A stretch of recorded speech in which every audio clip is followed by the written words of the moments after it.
Hey everyone, just a quick heads up that what you are about to see was completely unplanned, unscheduled, and off the cuff.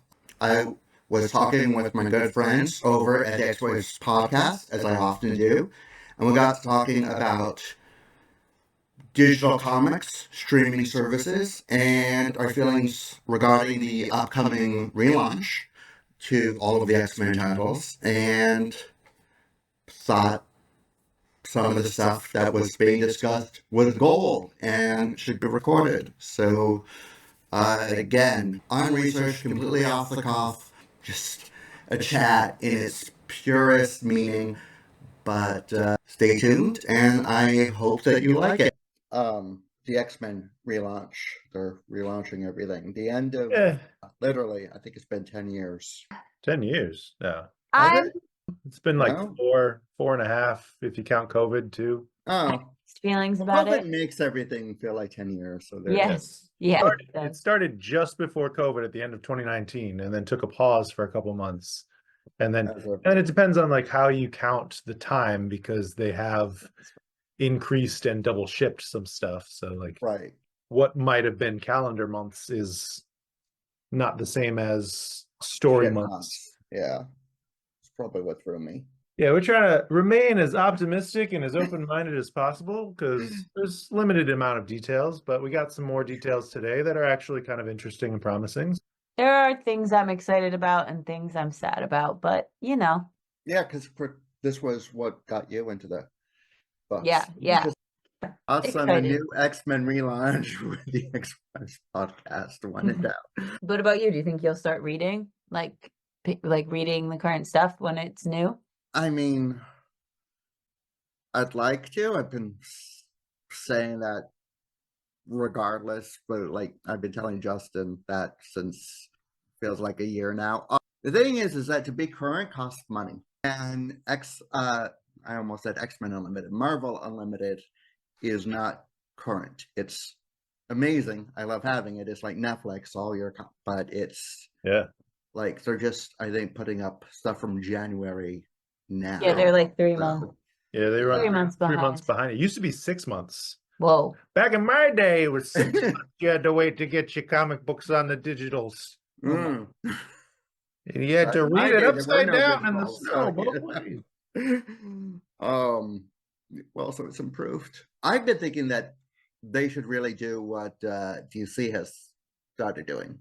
Which is they offer like a higher priced annual premium membership, and then there's only like a 30-day delay. I would happily pay the premium for to only be behind a month in X-Men or Spider-Man or whichever. That'd be interesting. I wonder if that like affects it does print, the whole thing does. It's how do you have digital exist with the need to not screw over your print distributors. No, yeah. I have a feeling that's exactly why Marvel currently doesn't offer such a equal plan.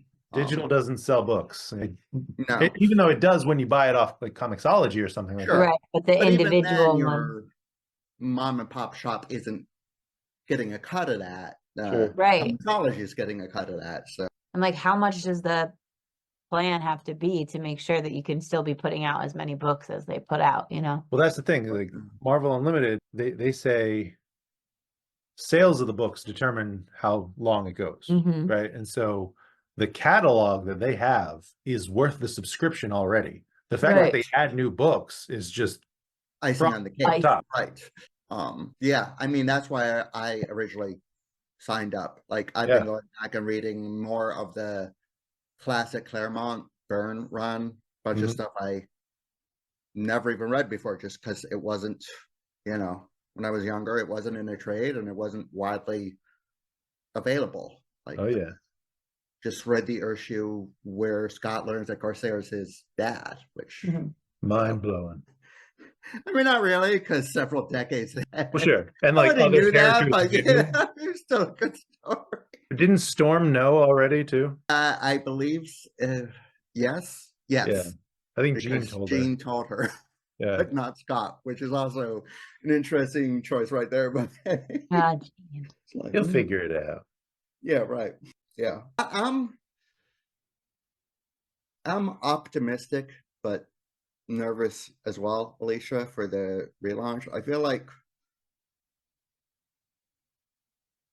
like there was such a drop off in read that such a drop off, but Krakoa brought like in new readers and brought back old readers. I mean, I feel like Krakoa really accomplished what Marvel had intended for it to do, which was revitalize the entire line. I mean, that's where you started reading. That's what brought me back. It's also what brought me back. I stopped reading, just life, getting older, other responsibilities, and I've been reading it for a while, and the stories did start to, somewhat repeat, but with difference. I haven't checked what was put out today. I know stuff has been, but X-Force. Yeah, I saw the logos, and again, starting reading in the 90s, the logos are like ripped straight from the night. Like that is a 90s X-Force logo. 100%. Well, yeah, I mean, with X-Men 97, I feel like they're just like the 90s. And also now. just in pop culture, the 90s are very that is very much so the cultural zeitgeist of X-Men is the 90s team. Yeah. Well, I feel like it's a combination between that and also Alicia's right that I rather have reached a point in my age where, when I was a kid, it was all the 80s stuff is coming back, the 80s fashions, 80s night at the bar. Now it's 90s night at the bar. Yeah. The 90s franchises coming back. Like 90s and early 2000s fashions are like, like if you go to the store now, it looks like when I was when we were like kids. So, but I also think you are right that like so many other people just stopped reading between after the 90s, but before Krakoa that, I mean, it was the last pinnacle moment. Well, ebbs and flows, right? I think the 90s get you so much more of a wider audience. Morrison's run is when I was reading in high school, and that is very much so a standout moment in X continuity for a lot of readers. And even as Marvel categorized it, a seminal moment for the X-Men in their story in changing it to actually opening up a school that was serving a student body, and then with Genosha and the Wild Sentinels, and just that really outing of Xavier. Yeah, that really like evolved the story as a whole. But that's not for the general audience, right? That's for, you have to have had comics in your life to know that story, right? If you show the Blue Team, whether it's comics or the show, people are like, I know those guys, those are my X-Men. Or to revisit when we spoke before, the underwear. I mean, everyone's familiar with that 90s X-Men because it was everywhere. You didn't have to be reading the comics. There was a show, there was the video games, there was the merchandise. Pizza Hut, exactly. Yeah. So I get that, but it also gives me pause because it's not the 90s, and so much work has been invested into these characters since then. For sure. That it would, and I trust Brewer, I trust the writers. I'm sure this isn't going to be the case, but it would be weird to just kind of, nope, Ro can't touch anyone again, and we're all 90s all the time, literally, and it has to keep on going. It can't literally go back to those stories. And I don't think it will. I think it'll have nods of nostalgia, but to explore new ground from familiar based starting points. A lot of people, to a casual reader, Krakoa is unimpenetrable. Like you can't get into that story unless anybody that you're like, hey, I want to really start reading the new stuff. Where do I start? Hoxpox. Like, you have to start at the beginning. Like, if you don't read Hoxpox, you don't know anything, no matter how much X-Men you know. Like that's the basis. You'd be completely lost if you don't start there. And then it's like I have to read 4 years of continuity to understand what's going on, with like 20 different miniseries that you don't know when the hell something's coming in or leaving. And that's the biggest difference between the Krakoa age and the 90s age, is there were a lot of titles being put out there, but they were pretty much, except for the occasional crossover or whatever, ongoing, standalone. If you just wanted to read 90s Excalibur, you could do that somewhat successfully. Now, like, and it's something that as a fans coming in during Hoxpox, I love and appreciate. You know, it really does feel like a family, because every book is in communication, deals with every other book. At the same time, it's just, yeah, no, you're absolutely right. It's like, there's no way in anymore. It was the blessing and the curse of head writer, you know, like to have a line writer and to have an intentional formation of a line that was like a writer's room on a TV series, that like, you know, everybody knew what the other people were doing. They were playing off of each other, so that you didn't have this guy from this book showing up in this thing over here completely unaware of something that happened 2 weeks ago, you know. And that's juggling for the editors. It's juggling for Hickman to try to be that, you know, kind of master gardener as he's planting all the seeds in the stories, and everybody else is playing with it.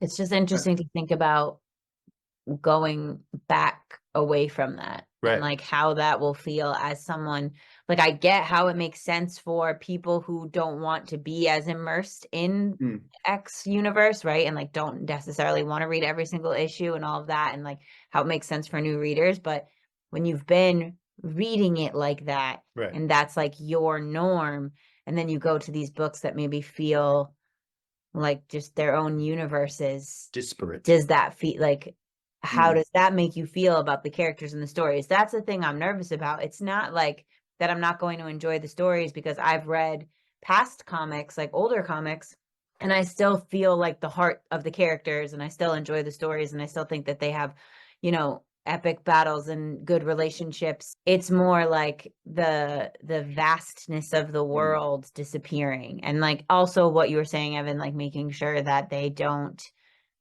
just because they're going for the nostalgia vibe, that they still can keep those vibes without reverting the characters in their growth. And that's the like the little line that we're kind of waiting, like we're all like on the edge of our seats, like what are you gonna do? What's the fact that Carmen Carnero called her Kitty in the panel, or in the art panel that she posted? But I went to her page, and she has another image that is the same like outfit, and it says Kate taking a nap.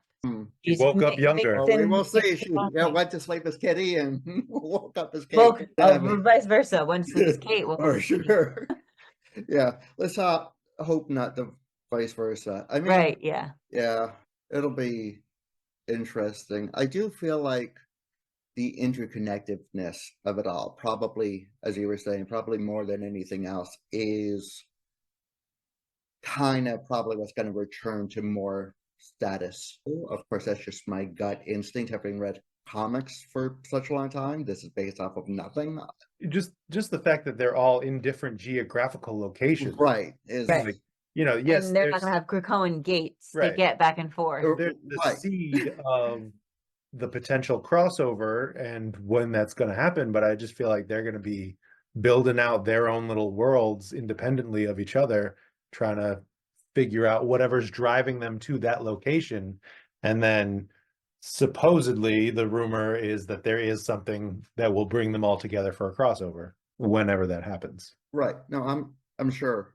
I mean, that's the same way I was going to say again in the 90s, because that's just my reference point, but really as soon as these other teams other than the X-Men started showing up, Excalibur was in London, the Students, New Mutants 2.0 was in Massachusetts, the X-Men was in New York. It was more geographically sparsed out, and definitely based off of that. One team I think is going to be in Louisiana, one is all over the globe. So Alaska and Chicago and New York. NYX will be in New York, and we don't know where X-Force will be, and the fact that the Phoenix is off in the cosmos on her own. I'm like, that I saw that logo. That will be an interesting one. Because stuff Gene already. Yeah, Appreciate you guys being so. Thanks for being here. Who are you guys, and where can people find you? Oh yeah, we're Alicia. I'm Justin. We're the Ex-Wife Podcast, and you can find us all over the internet at the Ex-Wife Podcast. It's THEXWIFE as in X-Men, not former wife. We talk about the weekly issues and we mourn the fall of Krakoa as we prepare to rise from the ashes in whatever form that will take. Well said. Rebirth is always tricky. Well, thanks for being here, and yeah, have a good night. Thanks for having us. Bye. Of course. Bye. Excelsior. Later.